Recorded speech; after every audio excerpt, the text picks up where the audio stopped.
to take you through the first exercise, which is a C major arpeggio.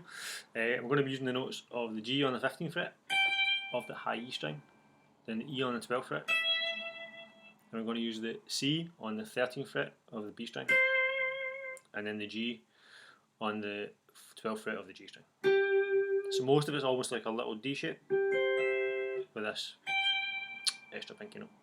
So this first exercise isn't full sweep picking, but it allows you to get used to the right hand technique in terms of this raking across the strings. And it's stolen from Paul Gilbert as well, so if you want to check out Paul Gilbert's Intense Rock video, I'm sure it's in there somewhere. So I'm going to do one down pick, one pull off, then two up picks. The important bit with this is the up picks they aren't separated, they're just simply dragged along the strings, that kind of thing. So put that together, it's in 16th notes or semiquavers. Keep it slow and even.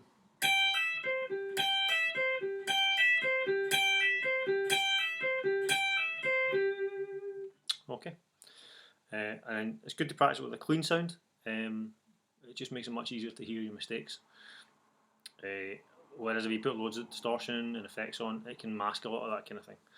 So that's the first part. The second part of the same exercise is exactly the same thing, but what I do is make it closer to a full sweep pick. So what I'm going to do is I'm going to pick the top note, then I'm going to do 3 upstrokes in a row. So rather than doing a pick and a ham pull off, I'm going to do pick, upstroke, upstroke, upstroke. That kind of thing. Same rhythm.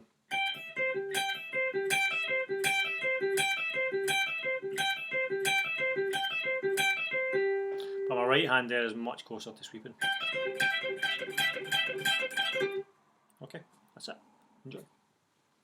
Okay folks, this is the next exercise. We're going to use the same C major arpeggio. We're just going to extend it slightly by adding in an E on the 14th fret of the D string, and with my pinky I'm going to add the 15th fret of the A string, which is going to be a C. So that gives me this. Okay. So we're doing the same 2 exercises before, mixed together. So we're going to do pick, pull off, then all upstrokes.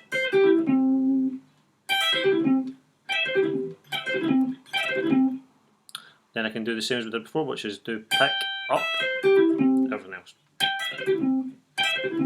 Okay, so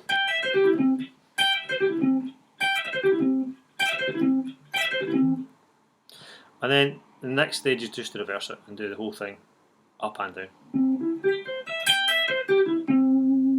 Okay. Probably best to keep it in semiquavers. It's uneven number though, so it's gonna.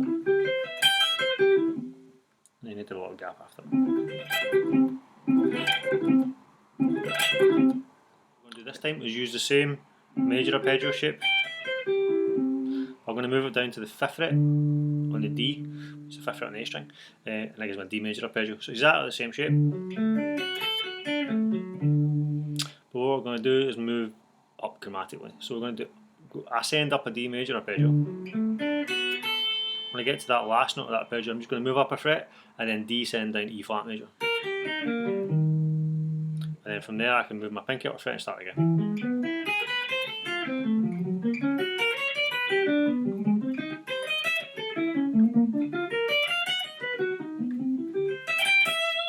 It just gets you used to moving positions. So there's 2 options with this. When the kind of strict one to do when you're on the top string, you're going to go down, up, down, up, and then that upstroke leads me into my next arpeggio. So that's what I was doing.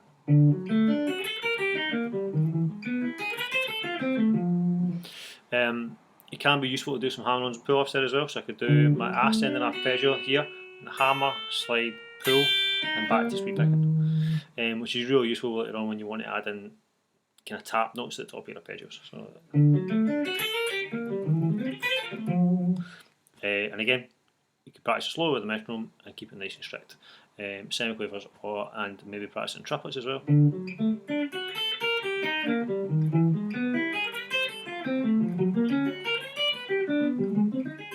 Alright folks, so let's just take it a little bit further. We know how to play a major arpeggio shape. We can use the same type of pattern to make a minor arpeggio and a diminished arpeggio, and then once we get that going we can use that to make of the chords from whatever particular key we're in. So because we're in C major, we'll stick with that for the time being. If I want to look at a minor arpeggio, we may as well look at the relative minor, which is A minor. So I'm going to start on the 12th fret on the A string on the A note.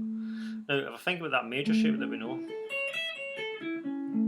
all I need to do to make that minor is to flatten the third, which in this case is C sharp, and that needs to become a C. Also on the high string, I've got a C sharp, and that's going to become a C. So that gives me my new shape. But the cool thing is, all the technique's the same. Everything's the same. Okay, same as you did before. My other basic triad I need to know is a diminished triad. So again, if we stick to the key, we'll go to B diminished, which is chord 7. And again, if I think about the major shape, so I'm starting on the 14th fret of the A string on this B note. To change my major arpeggio into diminished, I have to flatten the third note and flatten the fifth. So that gives me this. B diminished. Okay folks, the last bit of today's lesson is to take the major, minor and diminished arpeggios we know and apply them to a particular key. So we're still in C major, so it's important that you know all of your basic triads for all 12 keys. And the order is always the same, you know. So if I take each note of a major scale and build a chord on each note of that scale, the order of the chords is always the same. And we're building basic triads, so we're only building major, minor or diminished chords. So for C major, my first chord is always going to be major, C major. Chord 2 is always minor, so that's D minor in this case. Chord 3 is always minor, so that's E minor in this case. Chord 4 is always major, so that's F major. Chord 5 is always major, that's G major. Chord 6 is minor, A minor, my relative minor. And chord 7 is my diminished chord, B diminished, which leads me back to C. Okay.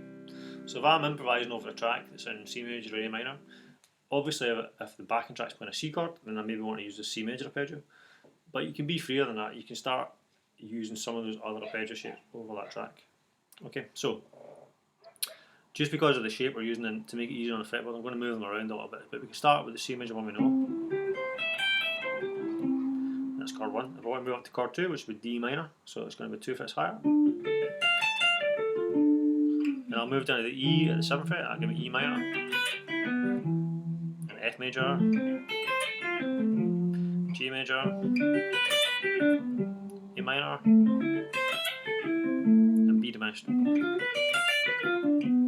back to C. So it's really just to test the memory, getting to know all of those, and then you can start using some of the techniques we did today to link them together. So for instance, we could start with an E minor arpeggio, and I could use the technique we used before, and then descend down a G major, and I could go back up A minor, and come back to C major. And that was the kind of pattern that worked in triplets. So I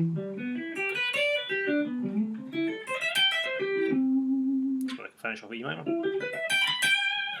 you go, nice little pattern. So that would be